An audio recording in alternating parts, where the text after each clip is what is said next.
Добрый день, уважаемые друзья! Мы снова встречаемся с вами в режиме онлайн. Самоизоляция в нашем Забайкальском крае продолжается. Я нахожусь дома у себя в огороде, и наша сегодня тема – ценность человеческой жизни с точки зрения буддийской философии. Говорить о ценности сегодня, я считаю, очень важно, потому что в нашей сегодняшней жизни очень много соблазнов, и невозможность достичь желаемого вызывает у людей стресс, нервные срывы.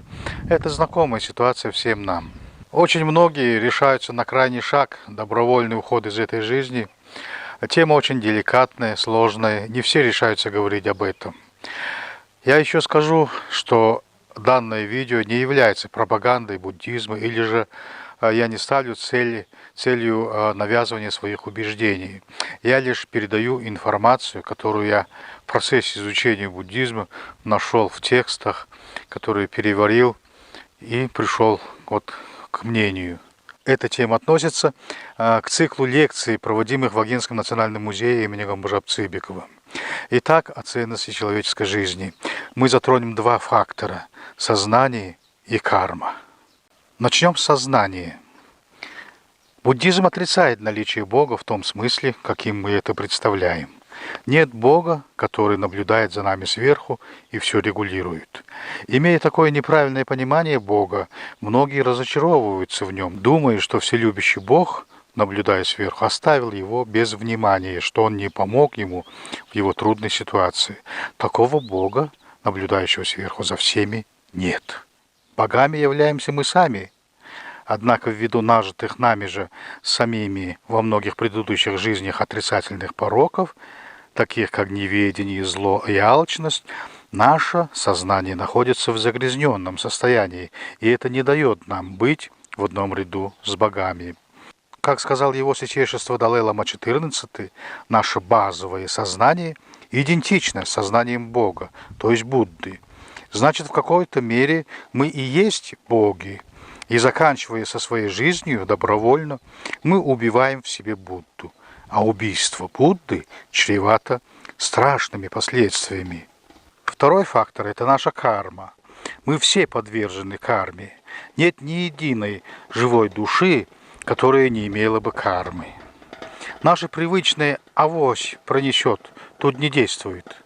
Карма пишется в сознании, и все действия, которые мы совершаем в жизни, остаются отпечатком в нашем сознании. Мы ведь эти действия не совершаем, находясь в бессознательном состоянии. Карму следует отрабатывать. Многие скажут, что они были в церкви, что они исповедовались у попа, но ведь исповедь не является обнулением кармы. Если бы было так просто, давно бы все люди имели хорошую бы карму, и исповедовались бы, и жили благополучно, и не имея никаких проблем. А несчастье нам приносит наша собственная отрицательная карма, нажитая в предыдущих жизнях. Так говорит буддизм. В результате каких-то отрицательных действий мы оказываемся, на наш взгляд, в безвыходной ситуации. Это результат кармы. В отчаянии решаемся на крайний шаг, и тот, кто это сделал, уходит, не отработав существующую негативную карму, которую нужно было пережить, преодолеть, чтобы отработать, и тогда карма была бы отработана и была бы ликвидирована. Но поскольку он ушел, прервав свою жизнь добровольно, карма остается, и когда-то, в далеком будущем, когда будет шанс родиться человеком, он окажется у той же проблемы. То есть проблема усугубляется, и, совершая суицид, он создает еще одну отрицательную карму, где он убил Будду в себе, и неизвестно еще какие раздутые проблемы появятся у него в будущем. Ну вот и все, что я хотел сегодня вам рассказать.